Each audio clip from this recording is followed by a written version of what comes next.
Welcome to What is Going On for new thought from the edge of Om. Each week on OMTimes flagship radio show, veteran broadcaster, author, and media consultant Sandie Sedgbeer conducts thought-provoking interviews with inspirational authors, artists, musicians, scientists, speakers, and filmmakers who are working at the point where spirituality and science meet consciousness at the very edge of Om. Here is your host, Sandie Sedgbeer. Hello. In the past few years, the world has witnessed changes in social consciousness whose sudden development the current scientific paradigm has not been able to explain. In the words of scientist and philosopher Dr. Carl Johan Kalleman, these changes correspond with the activation of new waves of creation emanating from the centre of the universe that influence human thinking. From the Big Bang to the present, says Kalleman, these waves guide the evolution of the universe, and through their holographic resonance with the human mind, they profoundly shape revolutions in religion, technology, economy, and social consciousness. Tonight we're going to be assessing what this really means. With me is international teacher, speaker, author, and founder of Mastering Alchemy, Jim Self. Jim's going to explain to us what's really happening on planet Earth right now, how we got here, where we're going, and how to navigate the future with ease and success. Because let's not forget, it's all about you and it's all about me, and where we are in this will dictate how we experience that future. Jim Self, welcome. Hi, Sandie. It's always nice to be here with you, but I have to giggle at your introduction here a little bit about I'm going to explain how this is going to work. That's like a pretty awesome task to be instilled upon. So we'll see what we can do with that. Well, you've been talking about the waves of change ever since I've known you. I'm sure you're certainly up to the task, if not explaining, at least being able to discuss the possibilities. Absolutely. Yeah. So, I've heard you say it many, many times. Chaos can reign around us, but we do not have to embrace it. Given, the state of where the world is at right now, that's a little bit of a challenging thing to accomplish. And I know that I've had my moments when we've spoken over the past year or so where I've been extremely frustrated with what is happening in the world and our inability sometimes to be able to rise to that place that we all want to get to, where we can see it for what it is. But let's see if we can help me and our listeners achieve that place of clarity tonight. Let's talk about first where we're at right now. You and I have had some conversations about this, and it's probably very good to lay out what is going on in the universe right now, how that's reflecting within us and our worlds. So I'll let you start. Well, one of the things that happens is what you experience in your external world is always a direct relationship to what you're experiencing in your internal world. Yeah. So the external reflects the internal, and in this shift that we are in, and let's just kind of set it up from 2012 being a moment in time where there was a change in the operating system of the computer, if you would. Basically you upgrade your system. And humanity, consciousness, was in 2012, and right now is at that point of shifting. And in this shift, we're moving from a state of being that is, in many people's minds, still the way it is. It's a fixed place we're in. Duality, separation, domination, control, competition, advantage, greed, fear. Those are just givens in many people's minds as how the world works.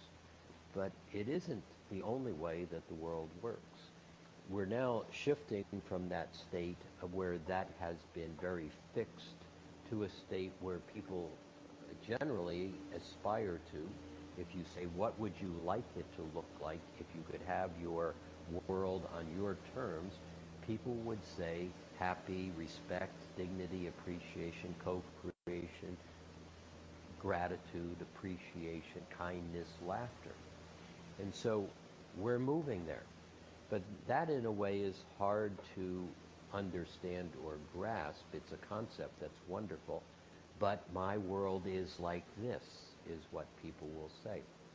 And so we're very much in this transition. And one of the pieces in this transition is you cannot take your baggage with you on this journey.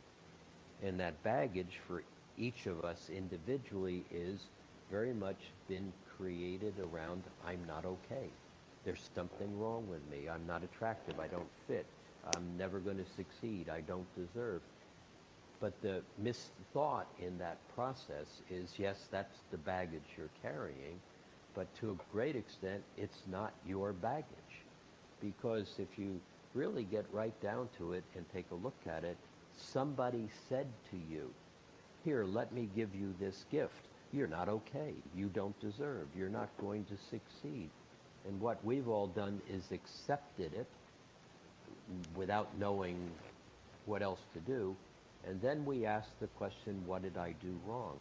So the process of getting to the place of recognizing that I'm okay, I didn't really do anything wrong, is very much this transition we're in. And so much of that anger and resentment that's all related to the I'm not okay in an individual space is what you're starting to see in the world around you as the baggage very much coming out. All of this reaction and pushing against control and domination is you're watching that control and domination argue back. And it's a very fascinating time that we're in. Well, you said to me when we had a conversation recently about how the journey is changing, and we've all thought that the odds of ourselves, there's so much displacement in the world. I mean, 60 million refugees. That's huge. That's a nation right there. And you've said that the odds of us, being one of them has been pretty remote. But actually, we are being displaced. We're being displaced within ourselves. We're facing uncertainty. We're worried about the future. We're seeing so many structures that we've always relied on just crumble beneath us. And we have no idea what the future holds. Yeah, you said that very clearly.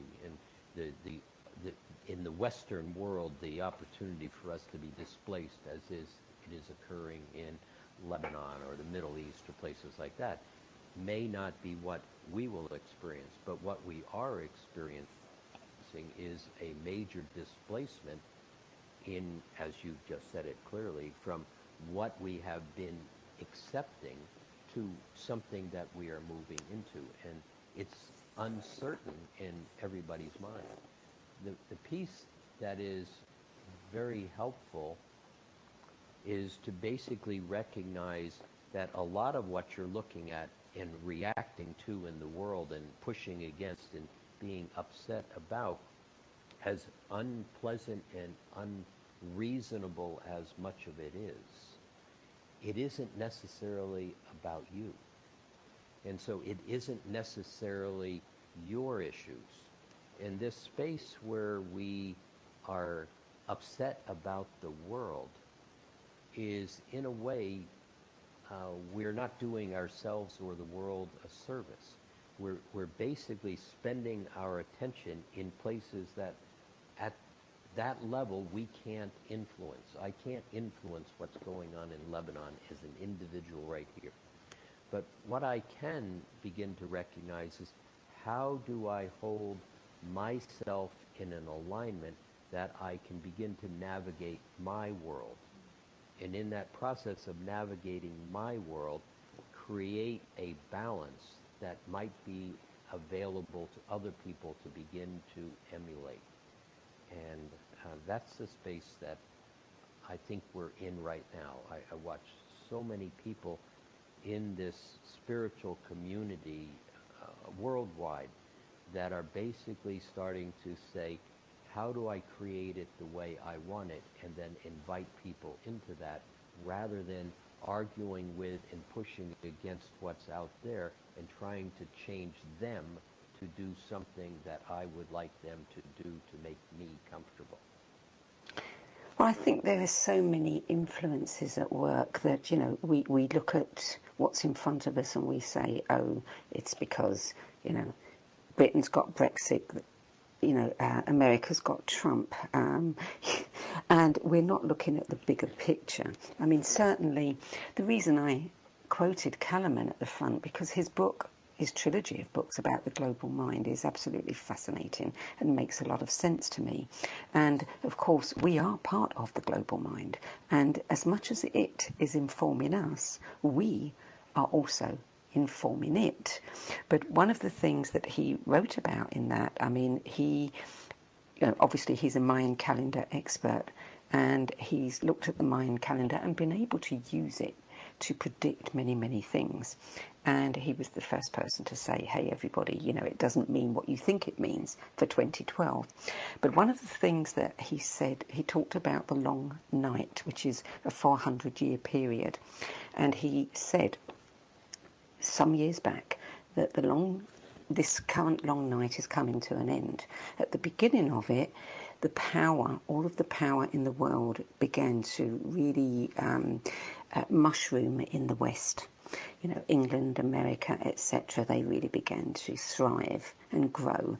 And now they're coming to an end. And the era of the English and the American empires, like all empires, are going to start dissipating. And of course, that's exactly what we're seeing. What we're not necessarily understanding is the bigger picture behind that.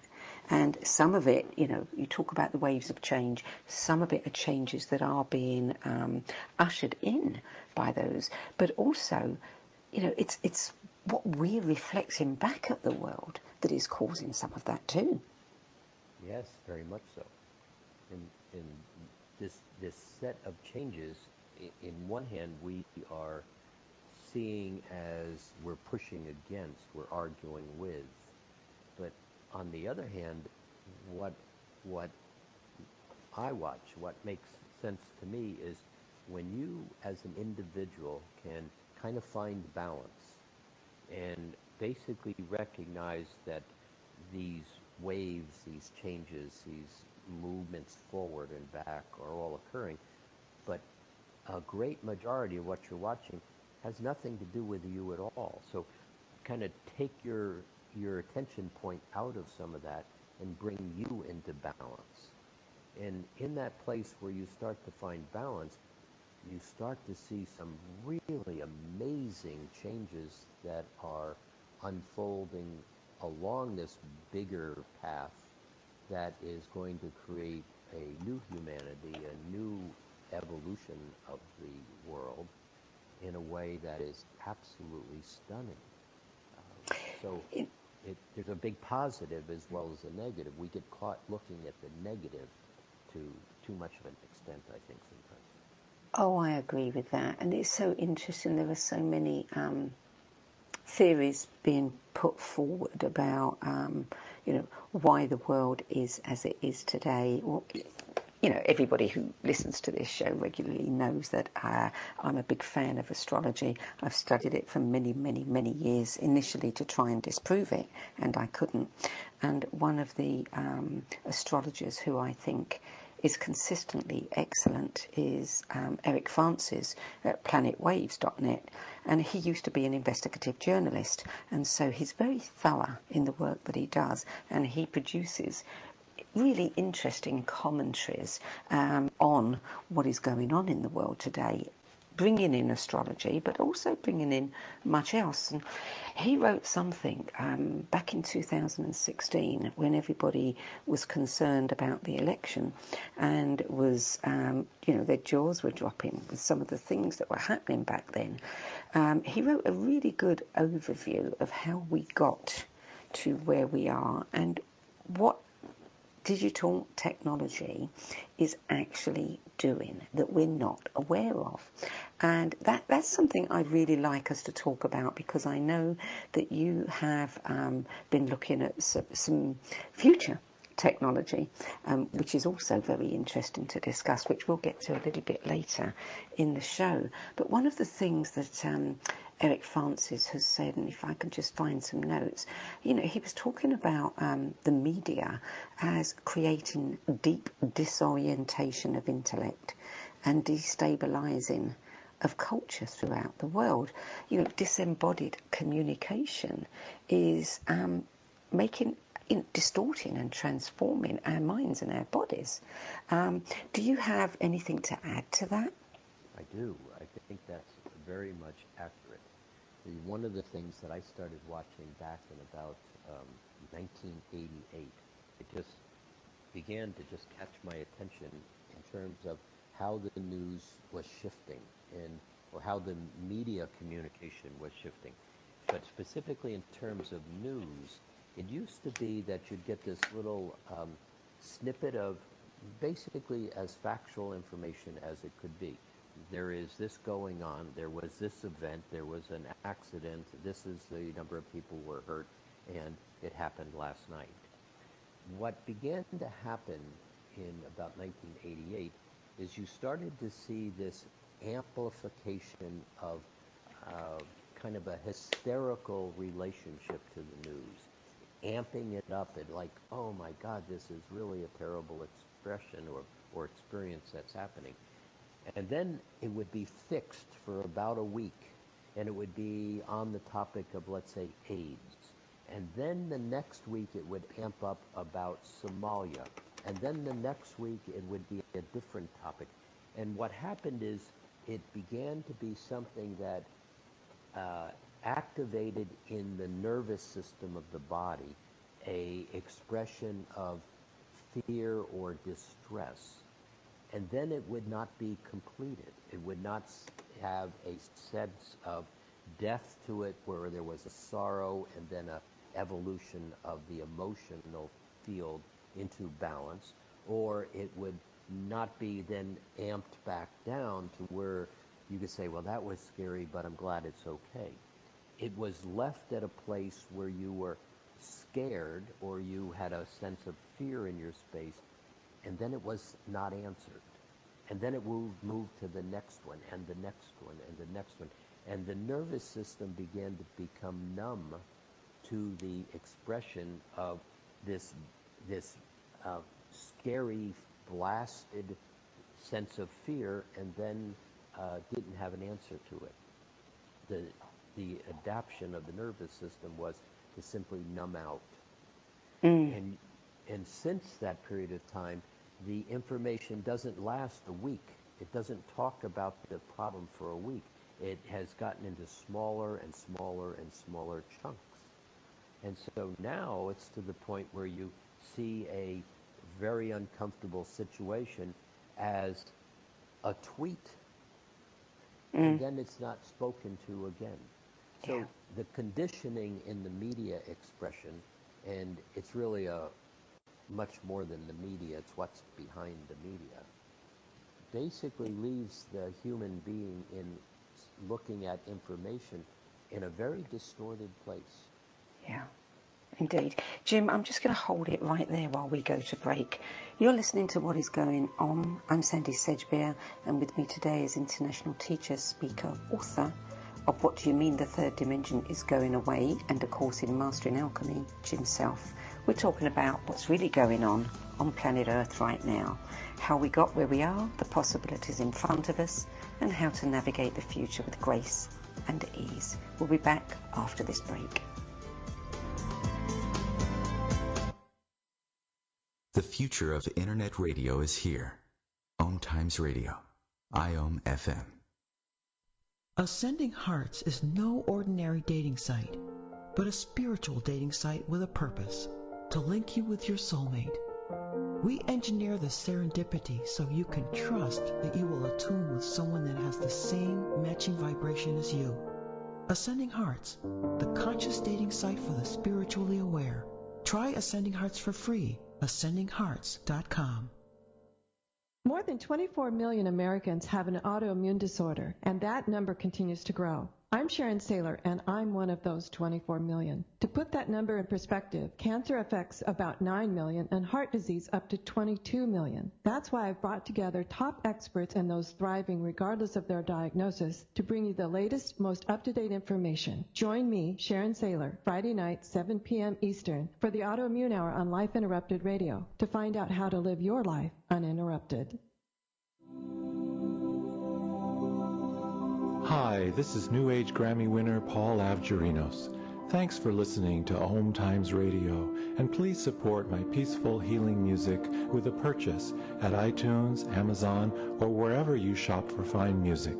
Just put my name into the search engine, Paul Avgerinos. A, V like Victor, G like George, E-R-I-N-O-S.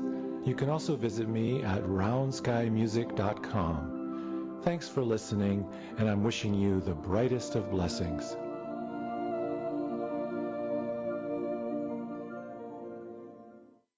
I am Fidel Nshambo. I was born in a city called Bukavu in the Congo. We were a loving family, and then, boom, everything that I had disappeared in a single day. People think that when you are a refugee and they resettle you to America, and all your problems are done. They don't understand that that's the beginning of everything. I was not born a refugee. I was made one. It's time we welcome refugee families with open arms. Learn more at embracerefugees.org, brought to you by the Ad Council. Welcome back. Jim, I just want to add another little piece that was in this report from Eric Francis when he talked about cohesion. He said that cohesion is one of the things that's lacking under digital conditions. Any relationship of one thing to another can also be seen as a fabrication or conspiracy theory rather than as an actual connection, which means that we're being trained to separate ourselves from our reality.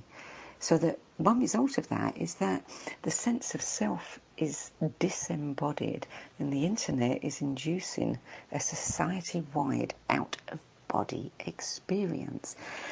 This is a lot more important than it might sound. Yes. Yeah, it's very important. And what you're watching is a disconnect between people and themselves. You know, this isn't new, but you look at all the studies around Facebook and how people, just kids particularly, they're just on it all the time to see what somebody else thinks of them, or am I being perceived in an okay manner? And it really has taken that sense of a little kid in my reality and many people's realities. You know, I grew up and it would, my mother would say, be home for dinner, you know, and it was 10 o'clock in the morning. And so my life was spent exploring the woods and the creeks and, you know, and things like that. That doesn't happen to kids today. Yeah. They are in that 5-minute zone of what do they think of me now? And that's a huge distortion and separation from that point of identity. I think when you, where I said earlier, as you get back into a place of balance, there is an aspect of this level of consciousness that's very positive, that is going to allow people to reconnect with themselves in some very fascinating ways. I think from a positive standpoint, as a result of this negative experience that is what we're perceiving as kind of destroying that sense of selfness of an individual. Yeah, and I think one of the important things to get across is, you know, we're not necessarily knocking progress or technology, because, you know, our relationship with all of these things is critical. We can use these things for good, we can use them for bad, and so much of it really stems from us and how we want to proceed with them. See, in the context of mastering alchemy, we're we spend, um, the whole essence of the tools and the body of work that I participate in is really about identifying me, is simply liking me, beginning to be conscious of me in terms of how I am, how I relate to the external world, but much more so my own capability in growing myself. And that space we're very much in is when I can begin to discern between what is it that is mine and what is not mine. The context of putting that in is I walk around with a set of emotions, a set of beliefs, of thoughts that I hold. And one of the things that as you begin to define yourself in what is mine, you start to realize that, or what I've watched in many people, is most of the thoughts that you hold and most of the beliefs that you hold are not yours. Most of the thoughts you think are not yours. They are in the ethers, if you would. They're passing through you all the time. Somebody says it's going to rain tomorrow. You hear it. 10 minutes later, somebody asks you, what's the weather going to be like? And you say with great authority, it's going to rain tomorrow. And this process of not knowing who I am in this process we're moving through, this movement of moving through this transition, is something that is disruptive in terms of the process. I think the positive part of this is there is in these waves of light that are transforming us, that are the waves behind the Kalaman story that you can only get to so far in intellectually understanding, and then there's a much bigger game that's going on, experience that's going on. There is a whole transformation that is happening very positively, that is very much moving us out of that state of being that has been dominated by control and fear and duality, separation, those type of words. And there's a part of me as I watch this technology and the place where we're getting down to, as we're just talking, into these little sound bites becoming our story of the day. To a great extent, there is another aspect of we are eliminating a lot of the attention points that we have been holding on to that have really held us pretty tightly. Fear in historical terms, or in genetic terms, or in lineage terms, nationality, ethnicity, religions that go back a long way, that basically say, this is all I am. Trying to unravel yourself from a very fundamental religious belief, for example, or nationality or ethnicity that says, this is all I am, is a really challenging unraveling. And this transition is, to a great extent, creating a somewhat of a loss of identity with those realities, these little sound bites in technology. They may look uncomfortable. They may be, we may think that what's happening to our world is there's something going on that's challenging. But on a positive side, I'm really watching that identity of self that is very much vested in the external world. Yes. What they say I am is also the part that's being dismantled. So where we talked a few minutes ago about kids, people are losing their self-identity in these media short blips of directing, here's how life works, and this is what it is. I think from a controlling standpoint, and even a conspiratorial standpoint, I use that word loosely here because there are no conspiracies. It's so blatantly out in the open that there's nothing that's a conspiracy about it. There's nothing hidden behind the scenery. if you just kind of move the curtains apart, it's all right there to be seen. But the flip side on a spiritual, on an energetic, on a human evolution side is that the structure of who I have been told I am is also breaking down. So that loss of identity to a person, a kid, for example, that doesn't know who he is or who she is right now, is not so much of a threat, I don't believe, going forward from a positive standpoint, because there's this internal alignment that actually has never been lost, can't be lost. That sense of your own identity in the heart is very real to everybody, but we have moved away from it.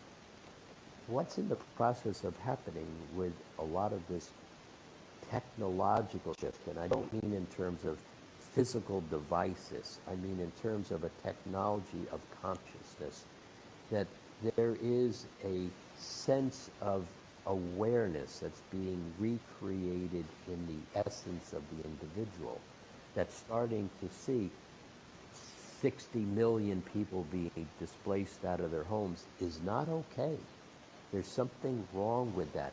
There's something internally that is beginning to be relit, a wiring, a re-awareness, a remembering that we're all one. And when one suffers, all suffer in the larger scheme of this event. But it's actually going to even a higher level. There is aspects of this where you and I talk about technology and in the aspect of this mass computation, this artificial intelligence, this superconductivity, these new constructs of mathematics in terms of computations that are happening. It's beyond the ability of the human being to think or compete with artificial intelligence. The human brain and rational mind, as we understand it right now, cannot compete with artificial intelligence. That's being said by Jack Ma, it's being said by people at Alibaba, at Google, at IBM, and they're not saying it from a dominating, the human is going to be taken over by the machine. What they're saying is there is technology available to complement your life in a way that much of the challenges can go away. But the piece that's being missed by them is the understanding of, or at least glimpsing of, consciousness. And in this aspect of consciousness that I'm paying attention to, the soul thinks as you are watching artificial intelligence think in computers. The nature of the transition of computational processing of thought, of analytical development, is really very much the next evolution of the brain in relationship to how the soul and the higher mind integrate into a higher dimensional state of awareness that is all about gratitude and well-being and appreciation, and all is one in a evolution sense. It's really stunning. However, we're in transition, and some assembly is required to move from point A to point B. Absolutely. You know, the sense that I've been getting is, I think, for the past few years, and I'm not just going to hang this on the election, I'm going back to 2012 as well. So much has happened so fast. You know, to smash the mirror of reality, if you like, that people have become numbed, as you said, and but now they're going into a space where it almost seems they're being forced to come back to themselves. And for a while, there is a kind of a void in there. You know, it's like I'm not quite sure what what there is in here. And a lot of people are feeling like they've got nothing to say. They're not quite, they're in transition, you know. They know what they've come from and they know that isn't them, but they're not quite sure what they're going to and what is them. So it's almost like they're trying to fit back into their body and become familiar with it. Yes, yes. In right now, literally right at this point where we're speaking, there is this pause, and these pauses are going to happen more and more in the future. It's as if the wave just came in and the wave moved out, but the next wave has not moved in yet, so there's a pause. And one of the things that happens, and I'll relate it to a larger picture. Let me start with people who play like where I play in Mastering Alchemy. When you begin to recognize that I'm okay, and when you begin to recognize that I am in the world but not of the world, meaning I am here and I can observe what's going on out there, but I'm not necessarily having to be driven by it. And when you begin to recognize that many of the things that I've been told really aren't my truth, the ability to start to allow that nature of thought and where all that thought came from to fall away becomes very available. You start to recognize when you move back into the heart space, I'm okay, I like me. Everything that's lesser than that is now beginning to fall away because it wasn't yours. That thought, I'm not okay, came from somebody else and you just held on to it and tried to figure it out, of which you've never been successful, figuring out why I'm not okay. And as those thoughts begin to fall away, and this is what's in the process of happening to everybody, as those thoughts fall away, the ability to start to recognize myself begins to happen in a way that one of the words that people use is, I'm getting bored. I'm feeling bored. I've lost interest in my job, my hobbies, my food doesn't taste the same to me. What's happening is a lot is being cleaned out of the system when one begins to look to themselves and recognize, I'm okay. I never believed that which I was told in the first place. I never fit in. I've always been hiding from, and I'm now choosing to stop hiding from. As that begins to happen, this word boredom comes up. And it's a very interesting word because it's not so much boredom, it's beginning to access these fields of awareness in these levels of consciousness that you intimately know but have not been visiting for a long time. And those fields of consciousness, they don't speak in English and French and Spanish. They don't even speak in words. They speak in knowingness. They speak in awareness. They speak in, oh, that's how I'm going to do it, that light bulb thought that goes off every once in a while. And it's in this boredom that really is this huge, quiet evolution of awareness that is beginning to be activated in the minds of humanity. And it's really a stunning thing that's happening.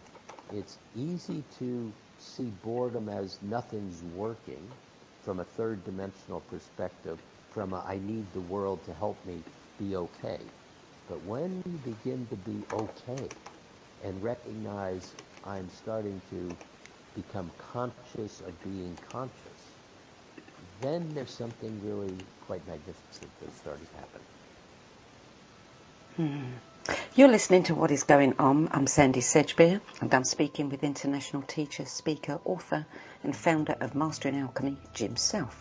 We're talking about where humanity is at right now, how we got here, and how we can navigate the future with grace, ease, and success. We'll be back with more from Jim Self after this break.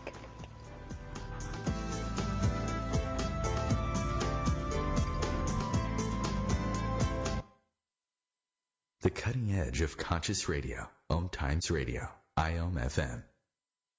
Being a radio host on IOM-FM allows you to build your show on a rich platform with the power of the Internet to fulfill your outreach goals and connect with a very specialized and global online audience, unlimited by time and distance. OMTimes Radio will provide you with web relevance, a recognizable conscious brand, and with the standard of excellence that has accompanied every single OMTimes endeavor. Host your show with OMTimes Radio Network.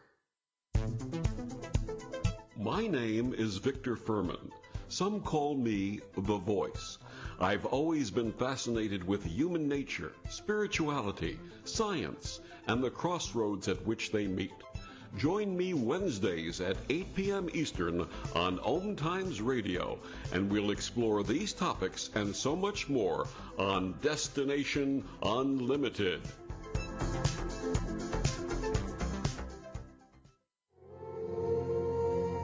Hi, this is recording artist and composer Yuval Ran, inviting you to a voyage through the chakras, a new double album of guided meditations to transform your life, a sublime musical medicine for nourishing inner peace and reaching to your higher virtues.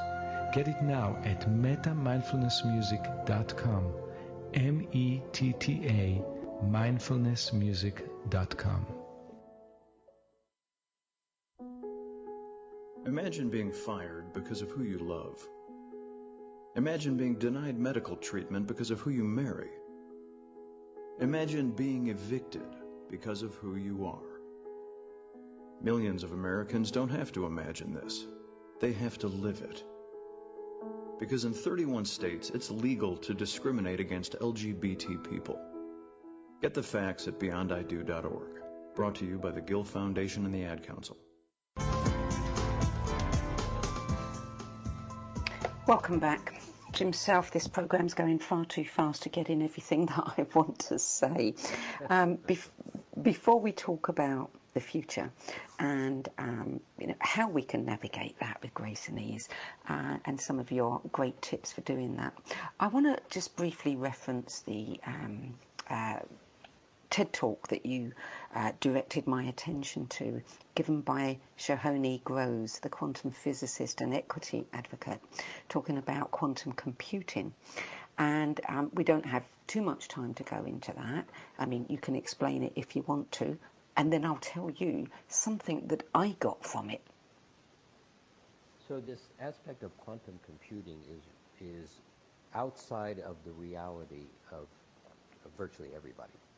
But what we know about computing, for example, is in simple terms ones and zeros, and it's the method of computing is based on ones and zeros. It's either on and off or off and on, and that 1 and 0 creates all of the language of computing. But what's beginning to happen is that this aspect of quantum computing is starting to access consciousness.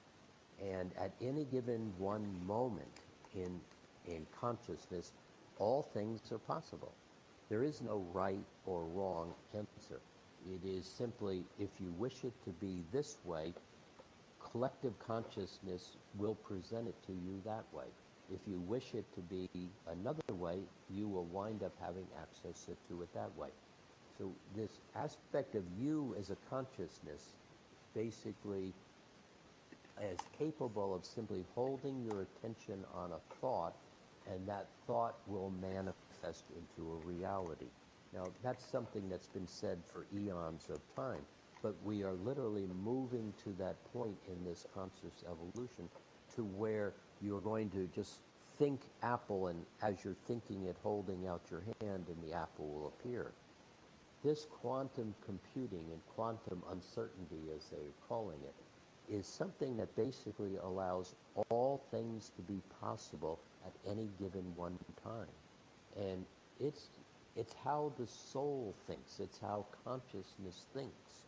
And so you're watching this conscious process of moving into the physical form beginning to occur in a way that it can be integrated into the physical form. It's absolutely stunning.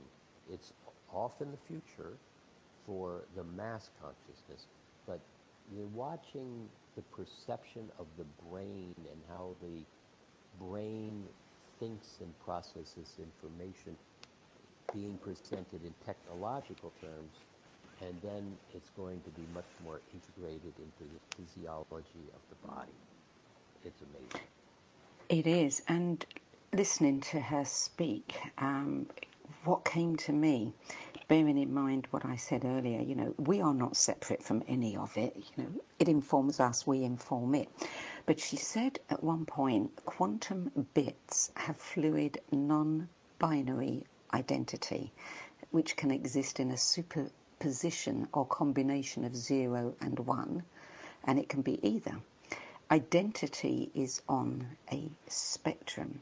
That immediately took my mind to conversations I've been having with other people about the new kids, and especially the young adults, many of whom are describing themselves as non-binary.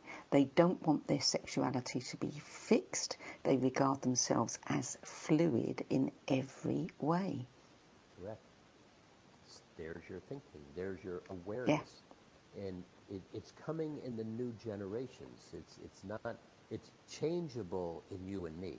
I mean, it is, you and I are not like the old dog with no tricks. We have the capacity to make those changes. But these new kids come in wired in that format. And they're the ones that are going to evolve this world going forward into what we are dreaming it to be today in terms of what is possible.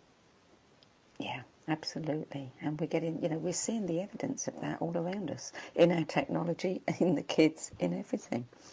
So let's talk about navigating the future and how we can step into a new landscape, what we need to be paying attention to. Well, I watched how to, in navigating yourself, many people simply deal with where I am today and hope I'm going to be someplace I desire tomorrow or the next year, and then tomorrow they think about it again, and then tomorrow they think about it again. And to a great extent, it's all a hope I get there. But one of the things about navigating the future from this consciousness that's being available is in present time, all things are possible. When you think in terms of linear time, third-dimensional time, you wind up playing in this line of past and future. And to a great extent, the attention goes to what I want out there, but we don't create it from the only place that we can create it, which is right now, right here. So one of the things that is very helpful in terms of beginning to navigate the future is this concept of planning backwards. And that's not a new concept, but there is a new twist to it if you begin to pay attention to yourself.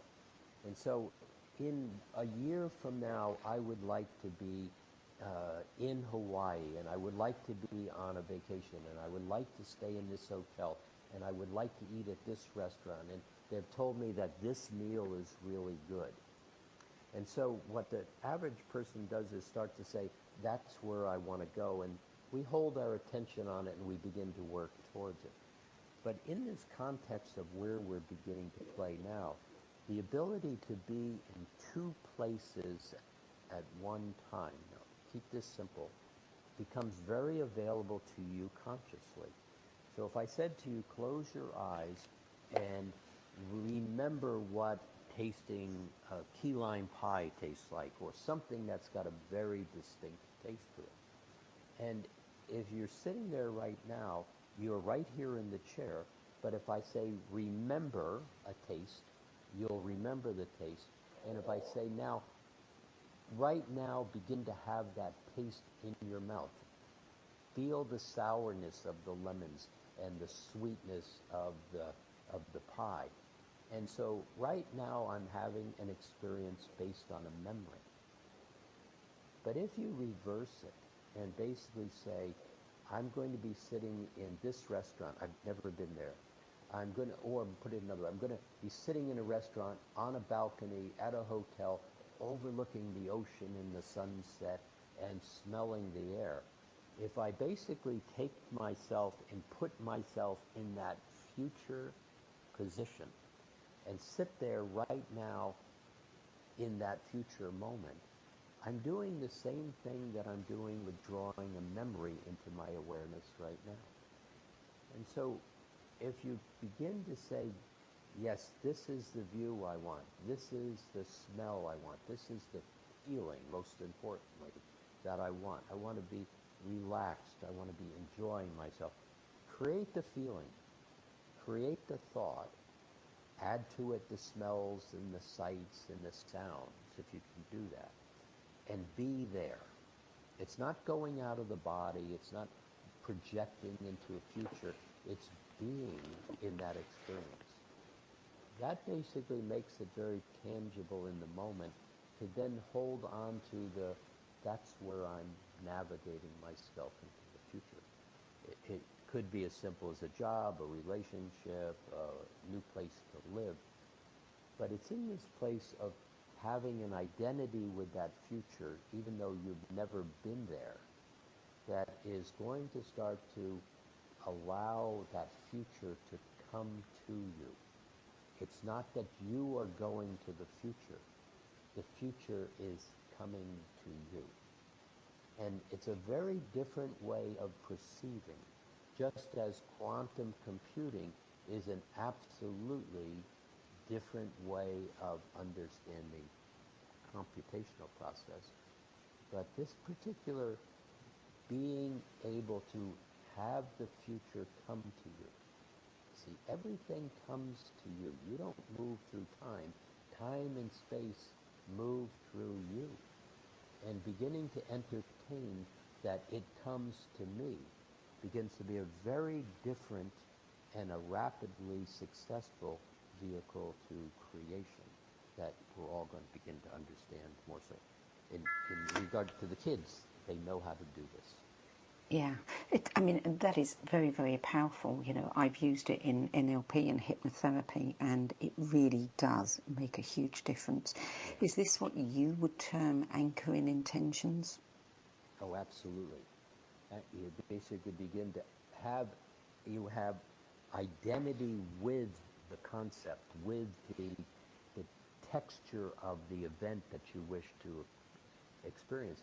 And one of the things, it begins to take out the doubt. Well, I'm not sure I can do it. I don't know if I have enough money. Oh, it'll be nice, but that's something in my future someday. All of those thoughts are the thoughts that dissipate the anchoring process. If you can just begin to recognize, I'm pulling this to me. And you don't move. You just know it's coming. You allow it to come. It's an amazing process of success that also winds up often presenting additional, and oh, by the way, you can have this along with that. And you get kind of fascinated. But it's really clear, I don't move. Everything comes to me. And that's a concept that is a very altering concept to the transition of humanity to this point. Well, Jim, it's been a fascinating conversation. We have about a minute left. I wish we could cram a lot more in, but we can't. So let's use this minute. Tell us what you're doing right now. Right now, I'm sitting on a beach in Belize, enjoying the There you go. It just came to you, didn't it? Yes, and it's been sitting here. It's quite nice. So, but literally, that's an example, and so it was really clear. I don't want to sit in the North American winter. I really want to sit and do the same work I do from a place that is more along this lines. And so over the last couple of years, holding that thought, this whole aspect of Belize and this condominium and this piece of property, and believe that the internet works most of the time, to be able to have this kind of a call. I could do that from the cold, or I could do that from the beach. Yeah. That's the mindset. And it's not better than, or, oh, you need a lot of money, because it all works if you just hold your attention on and allow it to come to you. Well, people can read a lot more about what you do, how to do it all in your book, A Course in Mastering Alchemy. And of course, they can go to your website and attend your free webinars, read your free articles, watch your free videos, and maybe even sign up for A Course in Mastering Alchemy themselves. Jim Self, thank you for joining me today. Sandie, as always, it's my pleasure. Bye, Jim. Jim Self's new book, A Course in Mastering Alchemy, is published by Watkins and is available from his website and wherever good books are sold. And if you're new to Jim's work, you might also want to check out his book, What Do You Mean the Third Dimension is Going Away? More of everything Jim Self at masteringalchemy.com. I'm Sandie Sedgbeer. Thank you for being with me today, and I'll be with you again at the same time next week.